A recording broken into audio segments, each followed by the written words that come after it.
이 시간에 우리에게 주신 하나님 말씀 로마서 9장 6절로 8절 말씀을 봉독해 드리겠습니다. 그러나 하나님의 말씀이 폐하여진 것 같지 않도다. 이스라엘에게서 난 그들이 다 이스라엘이 아니요 또한 아브라함의 씨가 다 그의 자녀가 아니라 오직 이삭으로부터 난 자라야 내 씨라 불리리라 하셨으니 곧 육신의 자녀가 하나님의 자녀가 아니요 오직 약속의 자녀가 씨로 여기심을 받느니라. 아멘.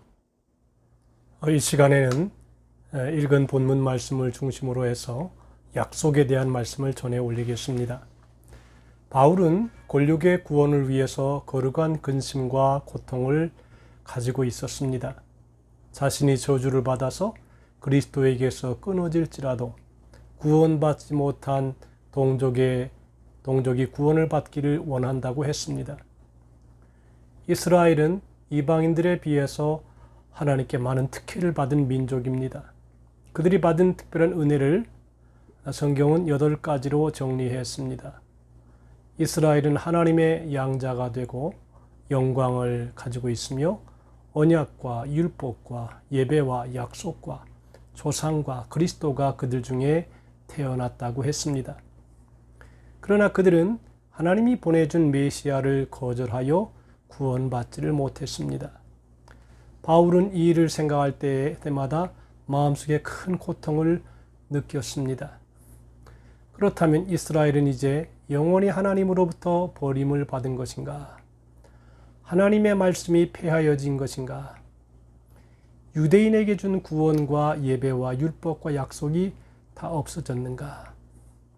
이스라엘은 더 이상 구원받을 희망이 없는가?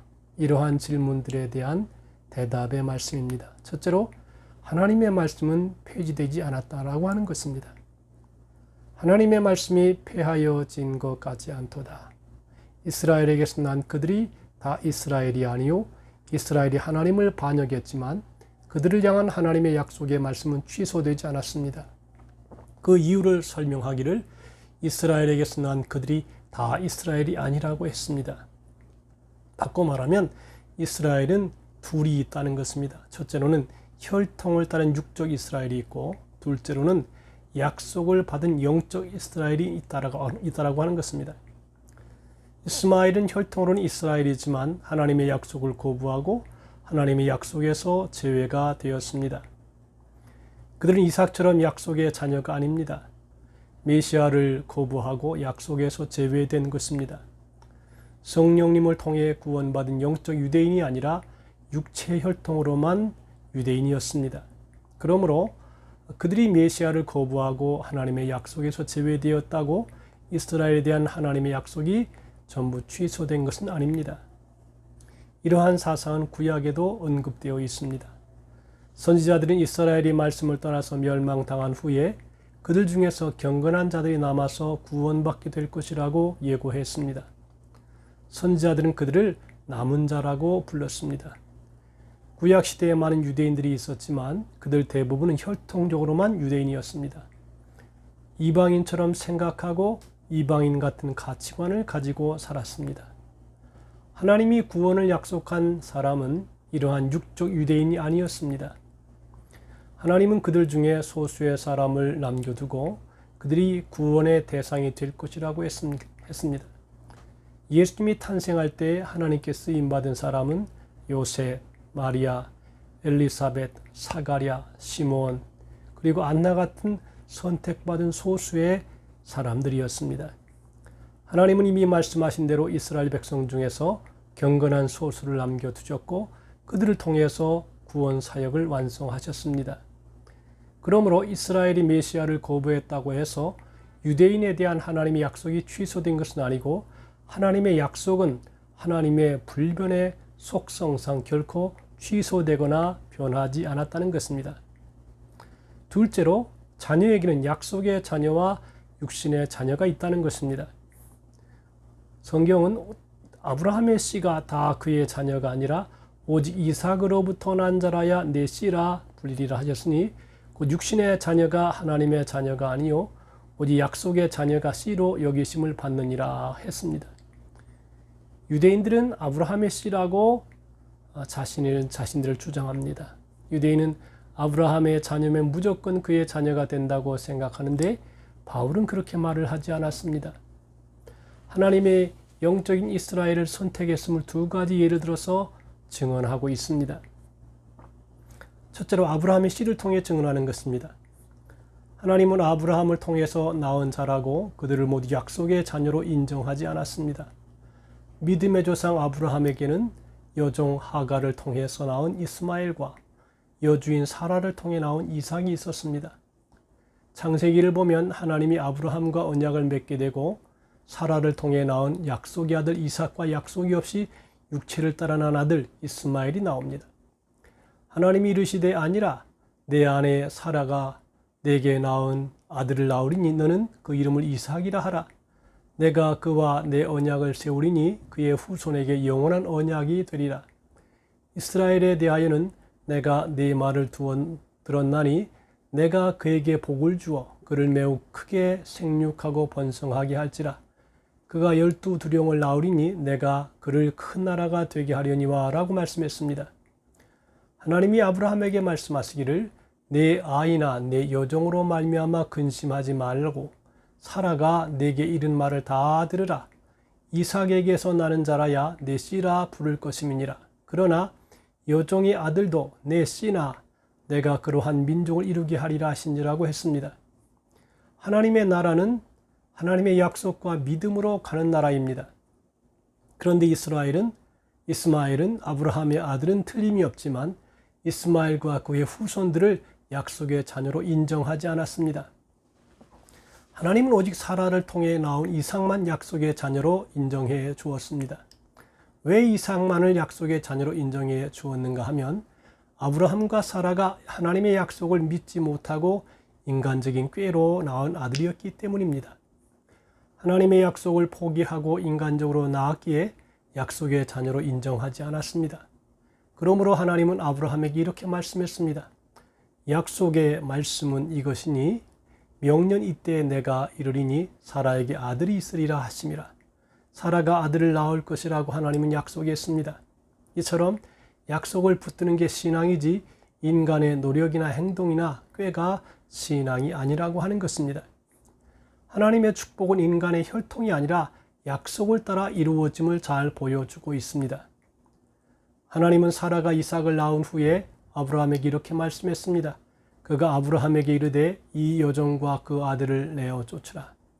이 종의 아들은 내 아들 이삭과 함께 기업을 얻지 못하리라 하셨습니다. 하나님은 아브라함에게 오직 이삭을 통해 나온 자녀만 내 자녀가 될 것이라고 선언했습니다. 분명히 이스마엘은 아브라함의 아들이었지만 하나님은 그를 약속의 자녀로 인정하지 않았습니다. 이는 그가 믿음을 포기하고 육신으로 낳은 자녀였기 때문입니다. 그러므로 아브라함은 슬픔 속에서 이스마엘을 떠나보내야 했습니다. 이스마엘은 하나님께 버림을 받고 아브라함을 떠났지만 하나님의 약속은 사라를 통해 나온 이삭을 통해서 성취되었습니다. 이처럼 육적인 유대인들이 메시아를 거부하고 하나님의 약속에서 멀어졌습니다. 그러나 하나님의 약속은 경건한 소수의 영적인 유대인들을 통해서 성취된 것입니다. 이러한 점에서 유대인들을 향한 하나님의 약속은 취소된 것이 아니라 그대로 성취되었습니다. 바울은 바로 이러한 이유 때문에 지금도 유대인들에 대한 하나님의 약속이 여전히 유효하다고 말했습니다. 셋째로 하나님의 선택과 유기입니다. 성경은 그뿐 아니라 또한 리브가가 우리 조상 이삭 한 사람으로 말미암아 임신하였는데 그 자식들이 아직 나지도 아니하고 무슨 선이나 악을 행하지 아니할 때에 택하심을 따라 되는 하나님의 뜻이 행위로 말미암지 않고 오직 부르시는 이로 말미암아 서게 하려 하사 그랬습니다. 이삭의 자녀는 야곱과에서입니다. 이스마엘과 이삭에게 적용된 원리는 똑같이 이삭의 아들인 에서와 야곱에게도 적용이 되었습니다. 이삭과 이스마엘은 아브라함의 아들이었지만 다른 어머니를 통해서 태어났습니다. 그러나 야곱과 에서는 아버지만 아니라 어머니도 같았습니다. 그들은 둘 다 이삭과 리브가를 통해서 출생했습니다. 또 그들은 같은 날에 태어난 쌍둥이이기에 나이도 차이가 없었습니다. 그러나 하나님은 그들이 태어나기도 전에 한 명을 선택하고 다른 한 명은 버림받을 것을 예고했습니다. 하나님은 이러한 방법으로 하나님의 백성이 되는 것이 행위가 아니라 은혜로 된다는 것을 보여주셨습니다. 이러한 점에서 야곱과 에서의 선택과 유기는 구원이 하나님의 은혜로 주어진다는 사실을 분명히 보여준 사례 중의 하나라고 할 수 있습니다. 오늘 성경에는 리브가에게 이르시되 큰 자가 어린 자를 섬기리라 하셨나니 기록된 바 내가 야곱은 사랑하고 에서는 미워하였다 하신과 같으니라. 바울은 이 말을 증언하기 위해서 두 가지 성경 말씀을 인용하고 있습니다. 큰 자가 어린 자를 섬길 것이라 하는 말씀이고 내가 야곱은 사랑하고 에서는 미워했다는 것입니다. 하나님은 야곱과 에서가 태어나기 전 큰 자가 작은 자를 섬길 것이라고 예고했습니다. 또 미워한다는 말은 이것보다 보다 덜 사랑했다라고 하는 뜻으로 사용된 구절을 제시하고 있습니다. 예를 들어서 예수님 제자들에게 물은 내게 오는 자가 자기 부모와 처자와 형제와 자매와 더욱이 자기 목숨까지 미워하지 아니하면 능히 제자가 되지 못하고 목숨까지 미워하지 않으면 내 제자가 될 수 없다는 것은 미워하는 것이 아니라 예수님보다 덜 사랑하는 것을 의미합니다. 하나님은 야곱과 에서를 모두 사랑하셨지만 특히 야곱을 에서보다 더 사랑하셨다는 말로 이해해야 합니다. 만일 바울의 말대로 구원이 온전히 하나님의 선택에 달려있고 우리의 행위와 무관한다면 우리는 우리의 행한 일에 대해서 책임지지 않아도 되지 않는가? 성경은 야곱과 에서에 대한 선택과 유기를 미리 예고하고 있습니다. 성경은 에서가 버림받음은 그의 불경건한 행동과 깊은 관계가 있다는 사실도 부인하지 않습니다. 구약 성경은 야곱이 얼마나 영적인 축복을 사모했고 또 그가 하나님의 은혜를 사모했는지에 대해서 자세히 묘사하고 있습니다. 또 구약 성경은 에서가 장자권을 멸시하고 세속적인 것을 추구하다가 축복을 빼앗겼다고 말씀하고 있습니다. 그러므로 에서가 버림을 받음은 그의 불경스러운 행동과 깊은 관계가 있습니다. 그러므로 에서는 자신이 하나님의 축복에서 제외된 것에 대해서 아무 항의도 할 수 없습니다. 믿는 가정에서 태어나서 교회를 다녔다고 모두 다 하나님의 자녀가 되는 것은 아닙니다. 믿는 가정에서 태어나서 교회를 다닌 사람 중에도 얼마든지 마르크스와 같은 무신론자가 생겨날 수 있습니다. 자기 의지로 예수 그리스도를 거부했기에 하나님의 백성에서 제외될 것입니다. 예수 믿는 자를 구원하겠다는 하나님의 약속을 믿지 않았기에 하나님 앞에서 아무 항의도 할 수 없다는 것입니다. 그러므로 이것은 하나님의 전적 주권에 따른 것입니다. 그러므로 하나님은 행위보다는 약속에 의해서 성취하고 또 행위도 하나님의 은혜 속에 바르게 가져서 하나님의 약속을 축복의 유업으로 받는 우리 모두가 될 수 있기를 바랍니다. 기도하십시다. 오 하나님 우리 아버지, 우리의 생애가 하나님의 약속에 의하여 이삭처럼 선택된 복을 받고 하나님을 뜨겁게 사랑함을 통해서 하나님의 은총과 은혜 안에 거하는 우리 모든 생애가 되게 해 주옵소서. 예수님의 이름으로 기도하옵나이다. 아멘.